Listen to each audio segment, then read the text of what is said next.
Welcome back. You're watching Beef TV. Well, like most industries, ag is being thumped by staff shortages. So how do you become the business employees don't ever want to leave? Well, leadership consultant Tammy Kruckow joins us live. Tammy, we saw the jobless rate remain around 3.9%. I guess how much of a strain is skills shortages in the bush? Oh, it's definitely one of the main spoken about issues that we're having at the moment with staff retention and the skill shortages with the ag colleges leaving. What do staff want? How do businesses make sure they want to hang around?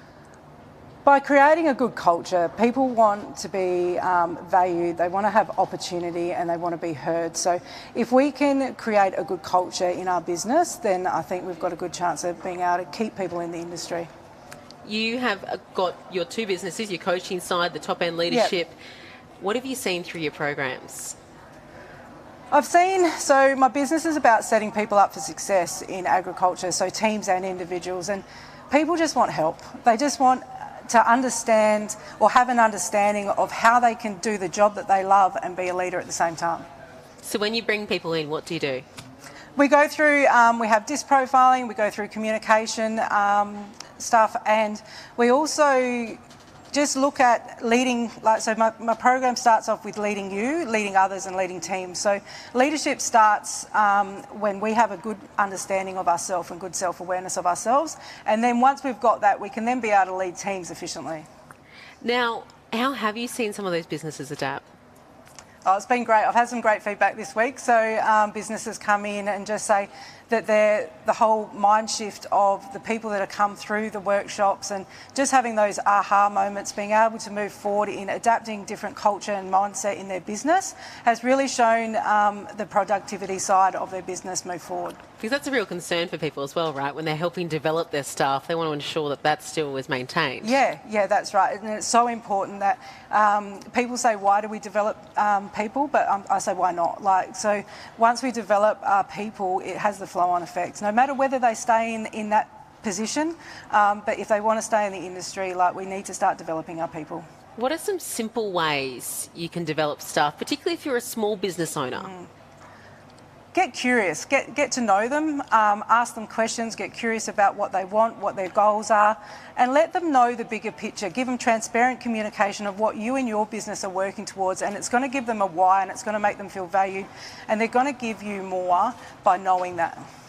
Talking about some of your own journey, you started out as a Jillaroo. You and I met about a decade ago when you were managing a CPC station up in Katherine. Yeah. What's been one of the biggest lessons you've learnt? Oh, the biggest lessons, I've learned from everything I did wrong.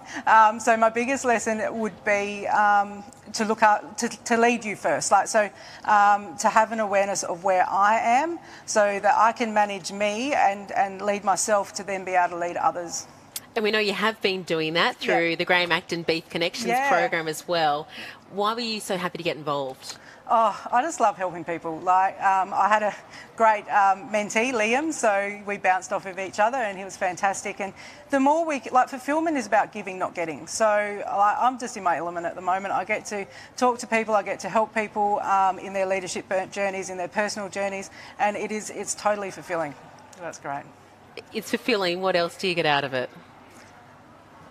What else do I get? I think it's a sense of pride. It's a sense of setting up the industry and knowing that we can set people up for success. We don't have to set them up for failure, which has tended to be in the past. So the more we can set people up and give them the little bits of information that they need, the better the industry is going to be and the more that people are going to stay. And Liam was an absolute cracking mentee. We had him on earlier this week telling us a bit about his project. Such an interesting area. I can't say much about the project, but he is so passionate in what he does, and he's just, he is a great kid. He's a great young leader in the industry, and he's going to go far, so he's great. I can't say that word, the whole pizzle, whatever. The pizzle pro. Yeah. So, Tammy, thank you so much for your time, and thank you for all that you do. Yeah, thank you. Well, foot and mouth disease as well as lumpy skin disease remains concerningly close